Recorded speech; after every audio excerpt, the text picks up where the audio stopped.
Halo semuanya, perkenalkan nama aku Aisyah Musfirah dengan NIM 123450084 dari kelas RA. Nah, di sini aku akan menjelaskan bagaimana kita menguji hipotesis pada rataan dua populasi. Nah, langkah-langkahnya itu yang pertama adalah menentukan hipotesis H0 itu sama dengan dan H1 itu tidak sama dengan atau lebih kecil.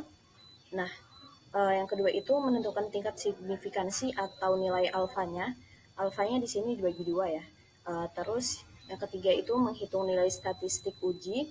Ini bisa nilai Z jika sigmanya diketahui atau Z hitung, atau juga kita bisa menggunakan T. T ini ketika sigmanya tidak diketahui. Nah, yang keempat itu menentukan Z tabelnya. Terus yang kelima itu ada membuat keputusan. Membuat keputusan ini terjadi ketika Z hitungnya tadi lebih kecil ataupun lebih besar dari Z tabel gitu. Nah, ketika Z hitungnya itu lebih kecil, maka kita akan menolak H0. Kalau misalnya lebih besar, itu kita akan menerima H0 gitu. Nah, yang terakhir itu adalah kesimpulan. Kesimpulan ini pokoknya yang dari keputusan tadi, dari keputusan itu apakah H0 ditolak ataupun enggak, kita jabarkan di kesimpulan seperti itu. Nah, selanjutnya kita masuk ke nomor 1A. Di sini ada perpustakaan ITERA ingin mengetahui apakah ada perbedaan signifikan dalam waktu yang dihabiskan pengunjung pria dan wanita di perpustakaan. Nah, di sini kita ada sampel 30 pengunjung pria dengan rata-rata yaitu 55 menit dengan standar deviasi itu 12 menit. Nah, sementara ada 35 pengunjung wanita, sampelnya itu, N-nya itu, nah menghabiskan waktu 48 menit, ini rata-ratanya dengan standar deviasi 10 menit. Nah, di sini diketahui nilai signifikansinya atau alfanya itu adalah 0,05.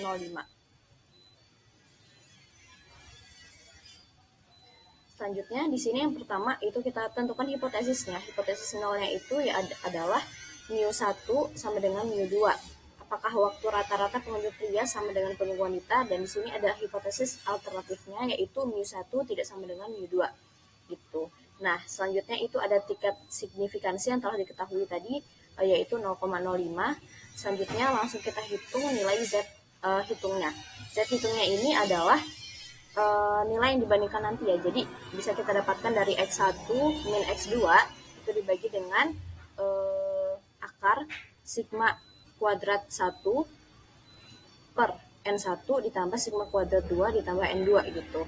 Nah, di sini udah ada nilai-nilainya, tinggal kita masukin dan hasilnya adalah seperti ini. Nah, hasil Z hitungnya adalah 2,53. Nah, terus kita tentukan Z tabelnya. Z tabel ini bisa ditentukan dalam tabel itu ya, distribusi normal ya. Distribusi normal dibagi 2. Jadi alfanya tadi kita dapatkan 0,05.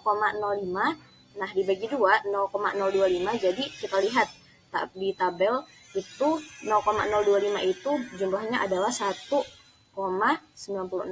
Nah, di sini selanjutnya kita buat keputusan. Keputusannya ini adalah Z hitungnya itu kan lebih kecil dari Z tabel. Nah, Z hitungnya itu lebih besar daripada Z tabel, maka kita tolak H0 seperti itu. Kesimpulannya adalah karena nilai Z lebih besar daripada nilai kritis ini adalah Z tabelnya ya. Jadi kita menolak hipotesis 0. Dengan demikian ada bukti yang cukup yang menyatakan bahwa waktu yang dihabiskan pengunjung pria tidak sama dengan pengunjung wanita. Seperti itu. Selanjutnya kita masuk ke soal nomor 2. Ini masih di perpustakaan ITERA. Nah, di sini ada sampel pengunjung pria yang berjumlah 25 dengan rata-rata itu 7 dan standar deviasi 2 buku. Ini tentang peminjaman buku ya, jumlah buku yang dipinjam. Sementara itu, sampel pengunjung wanita itu ada 30. Rata-rata jumlah bukunya adalah 7 dengan standar deviasinya itu ada 2. Nah, terus kita akan melakukan uji hipotesis apakah kedua kelompok ini berbeda atau enggak dengan alfanya itu 0,05, masih sama ya.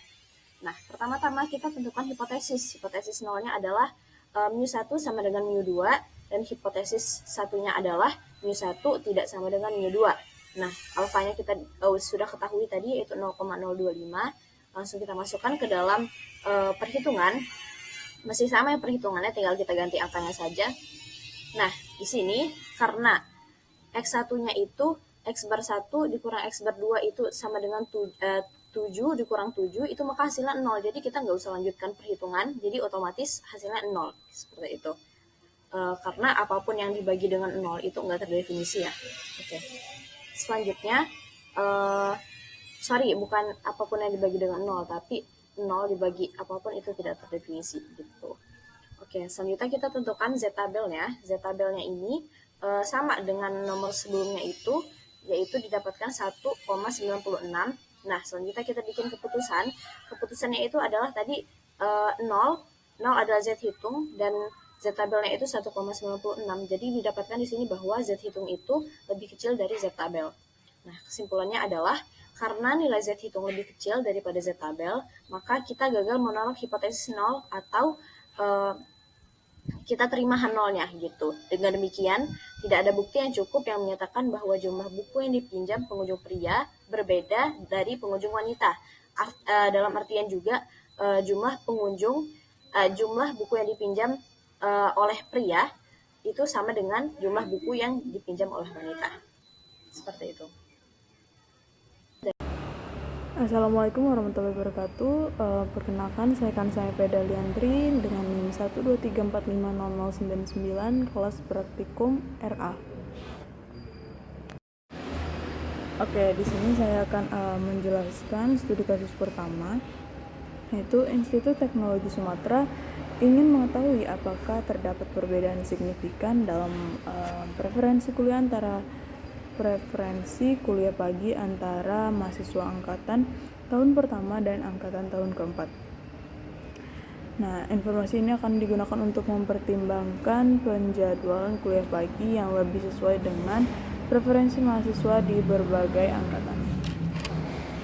Berdasarkan studi kasus ini, data yang akan digunakan adalah yang pertama, mahasiswa tahun pertama dengan jumlah total mahasiswa 120 sebagai N1, kemudian jumlah mahasiswa yang lebih memilih kuliah pagi sebanyak 80 sebagai X1, kemudian proporsinya dapat dihitung dengan rumus P1 sama dengan X1 per N1, sehingga dapat ditemukan hasilnya yaitu 0,667. Kemudian mahasiswa tahun keempat dengan jumlah total mahasiswa 100 orang sebagai N1-nya. Kemudian jumlah mahasiswa yang lebih memilih kuliah pagi sebanyak 45 orang sebagai X1-nya. Kemudian proporsinya dapat dihitung menggunakan rumus P2 sama dengan X1 per X2 per N2. Sehingga proporsinya dapat dihitung dengan rumus P2 sama dengan X2 per N2, sehingga dapat ditemukan hasilnya sebesar 0,45. Kemudian yang harus kita lakukan pertama kali adalah mendefinisikan hipotesis. Yang pertama adalah hipotesis 0 atau H0, yaitu tidak ada perbedaan signifikan dalam proporsi preferensi kuliah pagi antara mahasiswa tahun pertama dan mahasiswa tahun keempat, atau dapat dituliskan P1 sama dengan P2. Kemudian hipotesis alternatif atau H1, yaitu terdapat perbedaan signifikan dalam proporsi preferensi kuliah pagi antara kedua kelompok, mahasiswa tahun pertama dan mahasiswa tahun keempat, atau dapat dituliskan dengan P1 tidak sama dengan P2.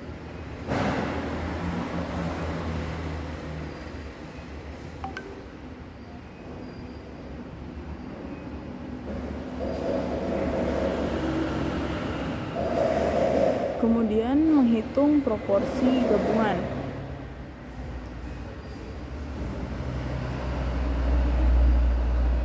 Dapat dihitung dengan rumus P topi sama dengan X1 plus X2 per N1 plus N2 sama dengan 80 plus 45 per 120 per 100 sama dengan 125 per 220, sehingga hasilnya adalah 0,568. Kemudian menghitung standar errornya. menggunakan rumus standar error sama dengan akar P topi dikalikan 1 min P topi dikalikan 1 per N1 plus 1 per N2, sehingga hasilnya adalah 0,074. Kemudian menghitung z-score menggunakan rumus Z sama dengan P1 min P2 per standar error, sehingga hasilnya adalah 2,93. Kemudian menghitung p-value-nya menggunakan rumus p-value sama dengan 2 dikalikan 1 min P dalam kurung Z kurang dari 2,93. Kemudian dapat dicari menggunakan tabel Z, sehingga dapat ditemukan p-value-nya adalah 0,032. Sehingga kesimpulannya adalah dengan tingkat signifikansi atau alfa sebesar 5% atau 0,05, maka dapat disimpulkan bahwa tolak H0 karena p-value-nya lebih kecil daripada alfa, yaitu 0,0032 lebih kecil dari 0,05. Maka kesimpulannya adalah terdapat perbedaan signifikan dalam preferensi kuliah pagi antara mahasiswa tahun pertama dan mahasiswa tahun keempat. Mahasiswa tahun pertama memiliki preferensi yang lebih tinggi terhadap kuliah pagi dibandingkan dengan mahasiswa tahun keempat. Kemudian studi kasus yang kedua adalah program studi sains data di ITERA ingin mengetahui apakah terdapat perbedaan signifikan dalam preferensi pembelajaran online antara mahasiswa yang bekerja paruh waktu dan mahasiswa yang tidak bekerja. Nah, data ini untuk merancang metode pembelajaran yang sesuai dengan kebutuhan mahasiswa. Berdasarkan studi kasus ini, data yang digunakan adalah yang pertama, kelompok pertama adalah mahasiswa yang bekerja paruh waktu. Nah, dengan jumlah total mahasiswanya adalah 90 sebagai N1-nya. Kemudian mahasiswa yang memilih pembelajaran online sebanyak 60 orang sebagai X1-nya. Kemudian proporsinya adalah P1 sama dengan X1 per N1, sehingga hasilnya adalah 0,667. Kemudian kelompok yang kedua adalah mahasiswa yang tidak bekerja sebanyak 100 mahasiswa sebagai N1-nya. Kemudian mahasiswa yang memilih pembelajaran online-nya adalah 55 sebagai X2-nya, sehingga proporsinya adalah P2 sama dengan X2 per N2, sehingga hasilnya adalah 0,55. Melakukan uji hipotesis untuk dua populasi dengan tingkat signifikansi atau alfanya sebesar 5% atau 0,05. Dengan langkah pertama yaitu mendefinisikan hipotesis. Yang pertama adalah hipotesis 0 atau H0, yaitu tidak ada perbedaan proporsi preferensi pembelajaran online antara kedua kelompok, atau dapat dituliskan sebagai P1 sama dengan P2. Kemudian hipotesis alternatif atau H1, yaitu terdapat perbedaan proporsi preferensi pembelajaran online antara kedua kelompok, yaitu dapat ditulis dengan P1 tidak sama dengan P2. Kemudian karena tadi sudah diketahui data yang akan digunakan, maka kita lanjut untuk menghitung proporsi gabungannya menggunakan rumus P topi sama dengan X1 plus X2 per N1 plus N2, sehingga P topi dapat ditemukan hasilnya itu 0,605. Kemudian menghitung standar error menggunakan rumus standar error sama dengan akar P topi dikali 1 min P topi dikalikan 1 per N1 plus 1 per N2, sehingga standar error dapat ditemukan hasilnya sebesar akar 0,00504 atau sebesar 0,071. Kemudian menghitung z-score menggunakan rumus z sama dengan P1 min P2 per standar error sehingga z-score sebesar 1,65. Kemudian menghitung p-value menggunakan distribusi normal dengan rumus p-value sama dengan 2 dikali 1 min p dalam kurung z kurang dari 1,65. Menggunakan tabel z dapat ditemukan bahwa p-value-nya sebesar 0,099.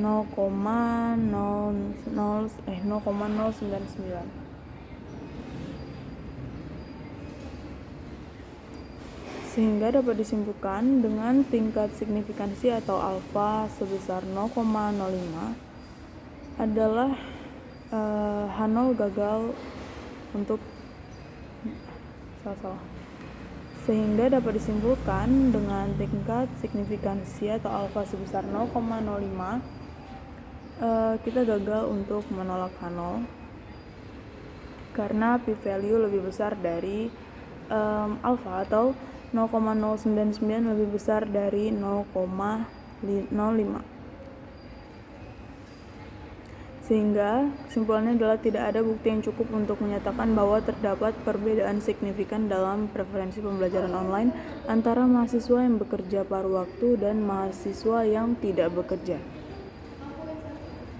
Nah, pada bagian yang A atau pada bagian yang pertama, kita akan menggunakan dataset yang telah kita buat. Nah, dari dataset tersebut, kita dapat melakukan langkah-langkah yang sebelumnya telah kita gunakan tadi. Yang pertama itu, kita mungkin dapat menentukan nilai N, kemudian nilai rata-rata, dan variansi serta standar deviasi dari dataset yang akan kita gunakan. Nah, sebelumnya, dataset tersebut terdiri dari dua data, yaitu data luring dan data daring. Nah, untuk mencari nilai N, dapat kita cari dengan menjumlahkan total data yang ada. Nah, dari dataset tersebut, maka nilai N yang kita dapat itu untuk masing-masing data sebanyak 40. Nah, kemudian untuk nilai rata-rata atau X bar dapat kita cari menggunakan rumus X bar sama dengan 1 per N kali X1. Nah, X1 di sini sebagai nilai dari total data yang sebanyak 40 itu tadi. Nah, maka didapat nilai rata-rata pada data luring sebesar 8,475 dan pada data daring sebesar 4,95. Nah, dari data nilai rata-rata tersebut atau dari nilai rata-rata yang telah kita dapat tersebut, kita dapat menghitung nilai variansi dari data luring maupun data daring. Nah, dengan menggunakan rumus varians dari menggunakan rumus tersebut, maka didapat nilai dari variansi data luring sebesar 0,61474 dan data daring sebesar 1,84359. Selanjutnya, standar deviasi. Nilai standar deviasi dapat kita hitung dengan menggunakan nilai varians yang telah kita cari sebelumnya. Nah, kita dapat menggunakan rumus standar deviasi. Nah, dari operasi menggunakan rumus tersebut, kita mendapat nilai dari simpangan baku pada data luring sebesar 0,7840 dan data daring sebesar 1,3577. Nah, yang kedua itu kita dapat menyusun hipotesis. Hipotesisnya masih sama dengan yang awal tadi, yaitu hipotesis 0, variansi tingkat kepuasan mahasiswa pada metode luring sama dengan variansi pada metode daring. Kemudian hipotesis alternatif atau H1, variansi tingkat kepuasan pada metode luring berbeda dengan metode daring. Yang dimana dengan menggunakan hipotesis ini kita akan menggunakan uji statistik dua arah. Kemudian yang ketiga itu menentukan taraf nyata. Taraf nyata atau nilai alfa atau tingkat signifikan. Nah, nilai taraf atau nilai signifikan yang diberikan yaitu sebesar 0,15. Karena kita menggunakan uji dua arah, maka nilai alfa menjadi alfa dibagi 2 yaitu sehingga 0,075. Kemudian langkah yang keempat itu kita akan uji nilai F untuk membandingkan varians. Nah, uji F merupakan metode yang sering digunakan untuk membandingkan dua varians. Nah, dalam uji ini kita akan menghitung nilai statistik F menggunakan variansi dari masing-masing kelompok. Nah, dari statistik F yang dihitung dengan rumus F sama dengan S kuadrat data luring dibagi S kuadrat data daring. Nah, di mana S kuadrat luring itu merupakan variansi dari sampel metode luring dan S kuadrat daring itu variansi dari sampel metode daring. Maka didapat nilai uji F sebesar 0,57745. Kemudian yang kelima itu kita menentukan daerah penolakan. Untuk menentukan daerah penolakan, kita dapat menggunakan nilai kritis dari F rendah dan F tinggi. Kita dapat menentukan nilai derajat kebebasan terlebih dahulu dikarenakan nilai N dari data luring dan daring. Nah, derajat kebebasan dapat dihitung dengan rumus DF sama dengan N-1. Maka didapat nilai DF dari kedua data sebesar 39. Dari perhitungan yang sebelumnya telah dilakukan, kita dapat menentukan nilai kritis F rendah yaitu sebesar 0,6274 dan nilai kritis F tinggi sebesar 1,5936. Sehingga kesimpulan pada bagian A ini kita dapat menolak H0 karena nilai variansi dari kedua metode tersebut berbeda. Oke, pada bagian nomor 1 yaitu bagian yang C, di sini kami memilih kasus yaitu di program studi sains data, terdapat dua metode pembelajaran yang sedang diujikan untuk meningkatkan tingkat kepuasan mahasiswa. Nah, dua metode pembelajaran tersebut terdiri dari metode pembelajaran luring atau tatap muka secara penuh dan metode pembelajaran daring atau yang dilakukan secara online. Nah, program studi ingin mengetahui apakah ada perbedaan signifikan dalam variansi tingkat kepuasan mahasiswa antara kedua metode tersebut. Hal ini dilakukan untuk mengevaluasi apakah salah satu metode menghasilkan pengalaman yang lebih konsisten dalam hal kepuasan mahasiswa. Nah, ujilah hipotesis bahwa kedua metode tersebut dengan tingkat signifikan atau dengan nilai alfa sebesar 0,15. Nah, pada kasus ini, program studi sains data ingin membandingkan variansi tingkat kepuasan mahasiswa antara kedua metode pembelajaran tersebut untuk mengetahui apakah ada perbedaan yang signifikan dalam hal konsistensi tingkat kepuasan. Nah, ini bisa membantu menentukan apakah salah satu metode memberikan pengalaman yang lebih stabil atau lebih baik bagi mahasiswa. Nah, untuk menyelesaikan dari studi kasus tersebut, kita dapat melakukan beberapa langkah-langkah. Yang pertama itu kita dapat menyusun hipotesis. Hipotesis itu terdiri dari hipotesis 0 dan hipotesis alternatif. Hipotesis 0 atau H0 itu kita dapat misalkan dengan variansi tingkat kepuasan mahasiswa pada metode luring sama dengan variansi pada metode daring. Sehingga kemudian hipotesis alternatifnya dalam bentuk H1 yaitu variansi tingkat kepuasan pada metode luring berbeda dengan metode daring. Kemudian yang nomor 2 atau langkah kedua yaitu menggunakan uji F untuk membandingkan variansi. Uji F merupakan metode yang sering digunakan untuk membandingkan dua variansi. Dalam uji ini kita akan menghitung nilai statistik F menggunakan variansi dari masing-masing kelompok data yaitu luring dan daring. Kemudian kita langkah ketiga dapat menentukan tingkat signifikan. Nah, tingkat signifikan yang diberikan pada studi kasus pada kali ini yaitu bernilai 0,15 yang dimana kita akan menerima adanya perbedaan variansi jika peluang kesalahan adalah 15%. Kemudian yang keempat itu menentukan daerah penolakan.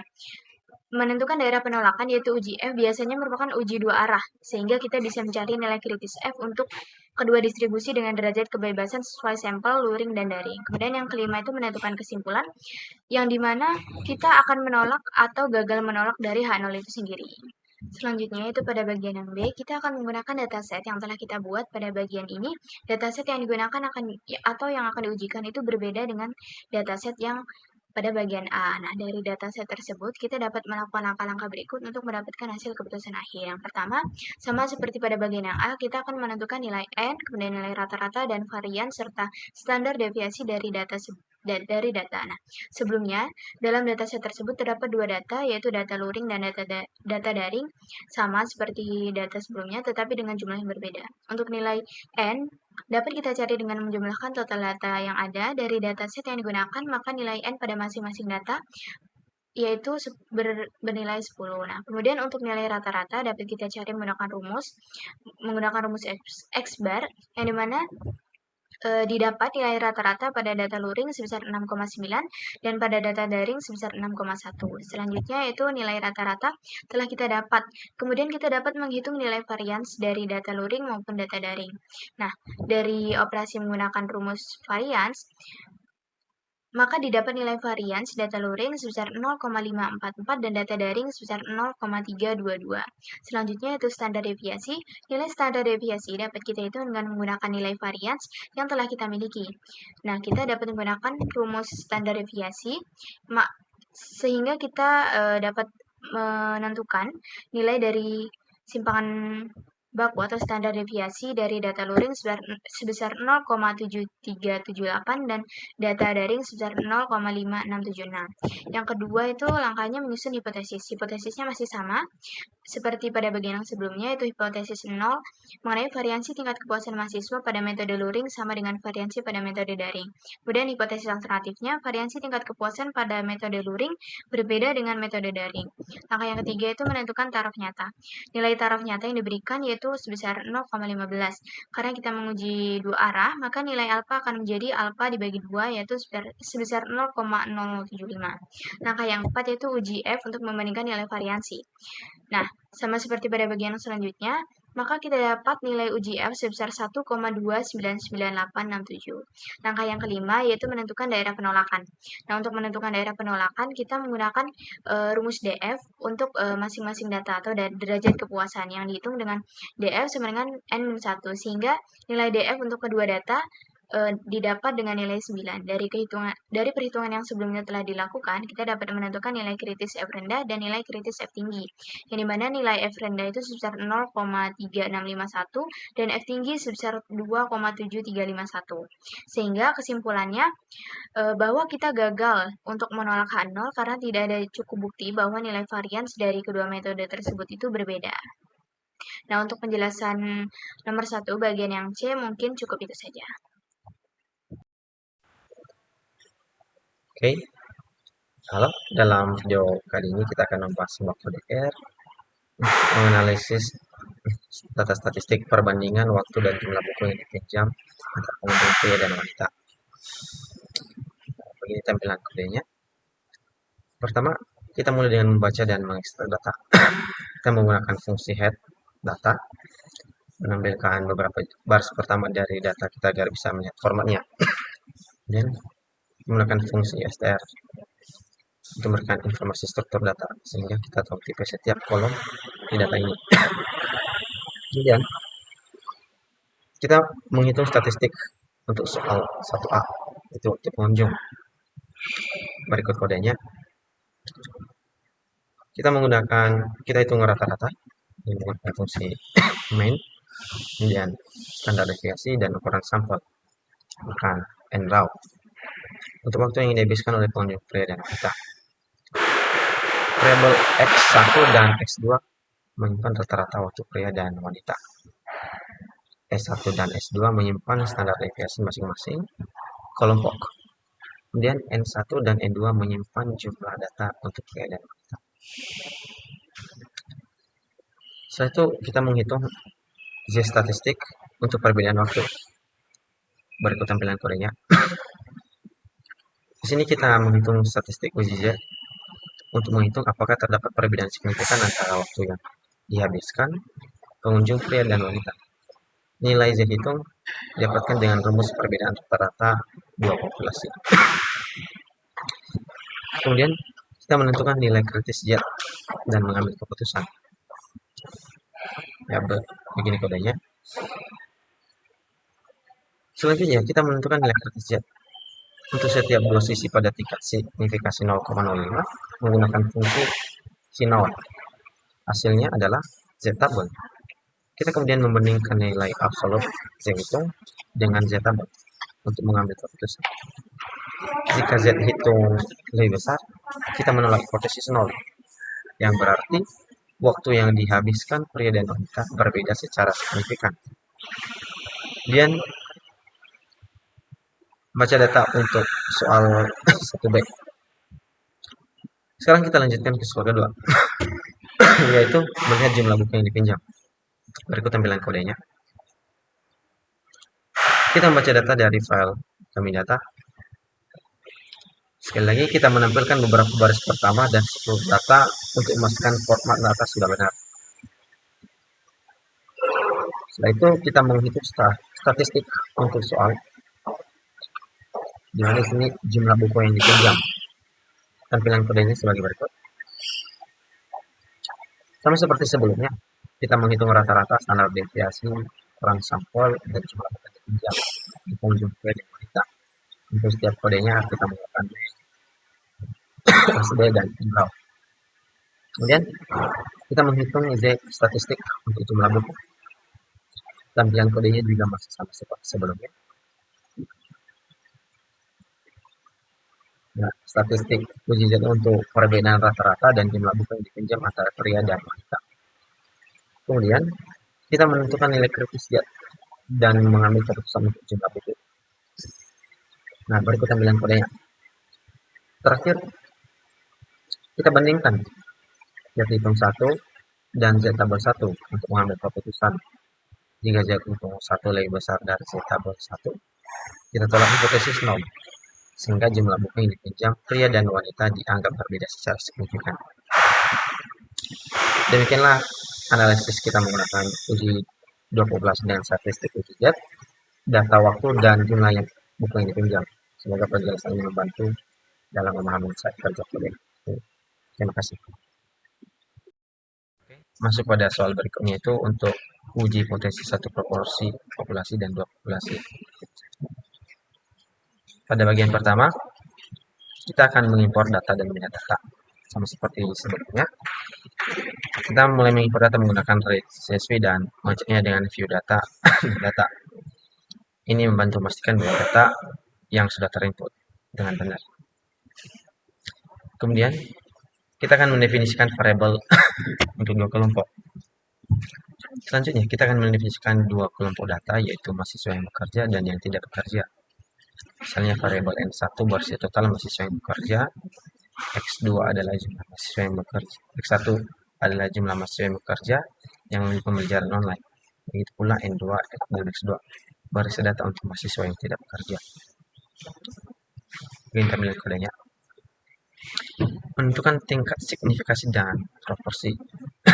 Ini kita menentukan tingkat signifikasi sebesar 5% atau 0,05 dan menghitung proporsi masing-masing kelompok, yaitu P1 untuk mahasiswa bekerja dan kita berikan P2 untuk mahasiswa yang tidak bekerja. Berikut kodenya. Kemudian kita menghitung proporsi gabungan Z-score dan p-value. Setelah itu kita menghitung proporsi gabungan dengan rumus p-combine dan melakukan perhitungan statistik uji dan p-value. Statistik uji Z dihitung menggunakan selisih proporsi yang distandarisasi. Itu dapat kita lihat kodenya berikut ini. Kemudian kita menampilkan dan menafsirkan hasil. Itu proporsi masing-masing kelompok nilai statistik uji, nilai Z, nilai kritis, dan nilai value. Berikut kodenya. Kita menggunakan fungsi cat. Kemudian kita dapat menarik kesimpulan dengan menggunakan if statement. Kita dapat menyimpulkan apakah terdapat perbedaan signifikan jika p-value lebih kecil dari alfa. Kita menolak hipotesis 0 dan menyimpulkan ada perbedaan signifikan. Sebaliknya jika tidak, maka kita tidak memiliki cukup bukti untuk menyimpulkan perbedaan. Berikut kodenya kalau misalnya kita mau melihat kesimpulan dari data yang kalau dari atas. Kemudian kita masuk pada penjelasan kode kedua.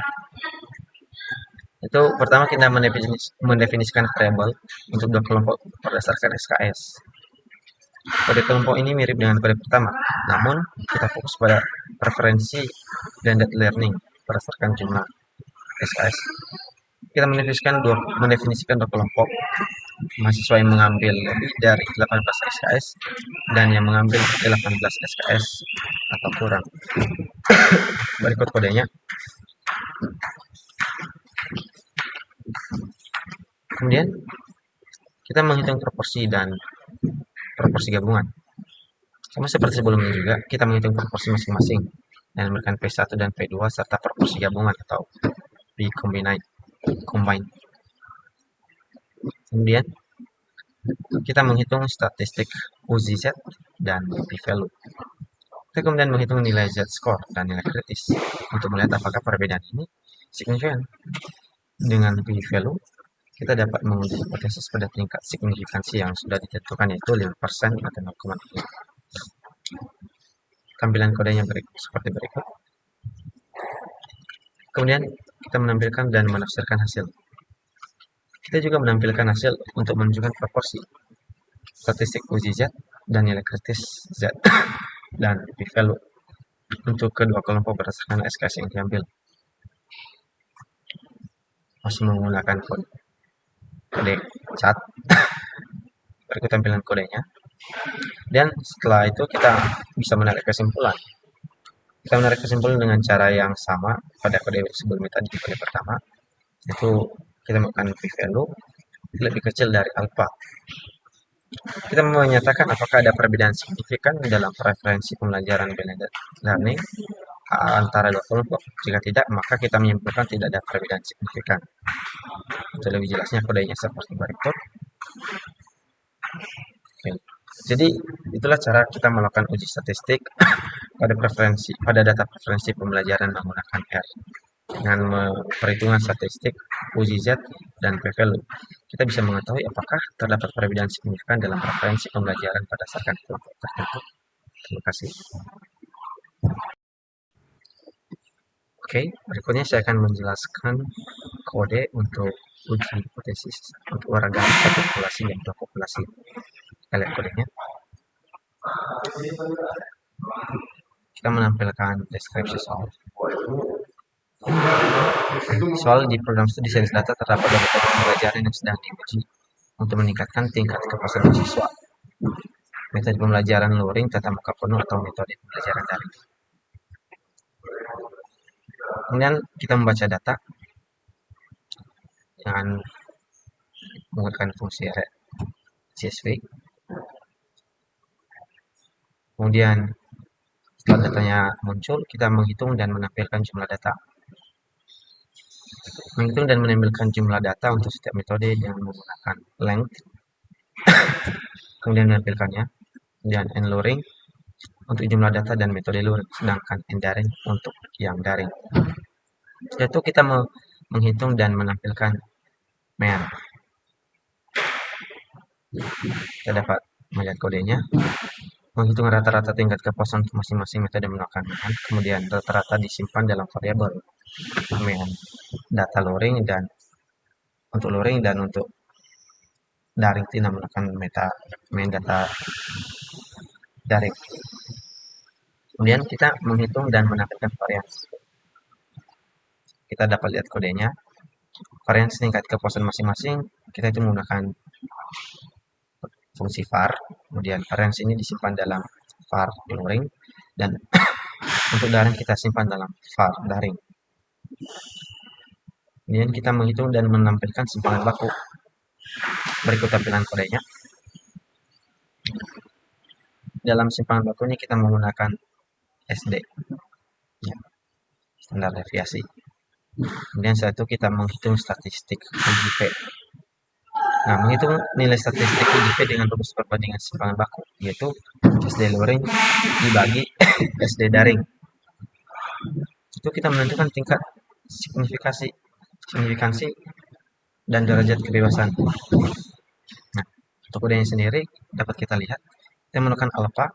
Kemudian alpha adalah tingkat signifikansi sebesar 0,15.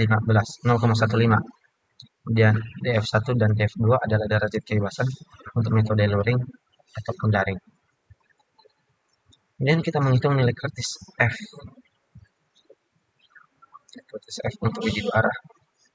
Berikut tampilan kodenya. Penjelasan QF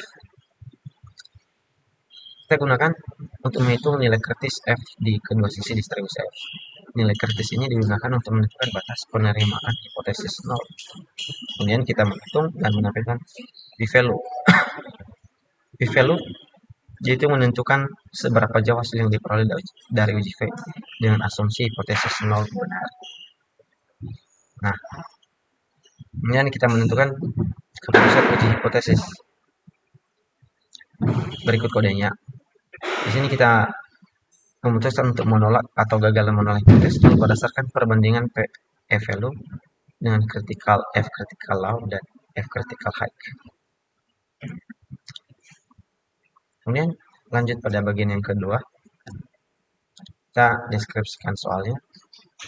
Di program studi sains data terdapat dua metode pembelajaran sama seperti yang tadi. Ya. Itu kita membaca data dari CSV dengan fungsi data .csv. Kemudian kita menghitung jumlah data dari setiap kelompok. Ya masih sama dengan penjelasan kode awal juga tadi, kita menghitung yang luring dengan kode luring dan daring untuk daring. Dan kita menghitung mean atau rata-rata untuk setiap metode. Berikut tampilan kodenya. Pada bagian ini menghitung rata-rata kepuasan mahasiswa untuk metode luring dan daring menggunakan fungsi mean. Ini akan memberikan gambaran umum ke kita tentang kepuasan rata-rata masing-masing metode. Kemudian selanjutnya kita menghitung varians. Ya masih sama, kita menggunakan fungsi var untuk luring dan daring. Kemudian kita menampilkan hasilnya dengan cat. Dan kita menghitung simpangan baku. Simpangan baku ya dengan menggunakan fungsi standar deviasi, dapat dilihat dari kodenya. Kemudian terakhir kita menghitung statistik UGF. Nah, statistik UGF dihitung dengan membagi simpangan baku metode luring dan simpangan baku metode daring. UGF ini digunakan untuk menentukan apakah ada perbedaan signifikan dalam variansi kepuasan antar kedua metode tersebut. Kemudian kita menetapkan tingkat signifikansi dan derajat kebebasan. Sama seperti sebelumnya juga, kode ini mengatur tingkat signifikansi zona alfa pada 0,15. Derajat kebebasan atau DF dihitung dengan mengurangi satu dari jumlah data untuk masing-masing kelompok. Dan kemudian kita menghitung nilai kritis F untuk uji dua arah. Berikut kodenya.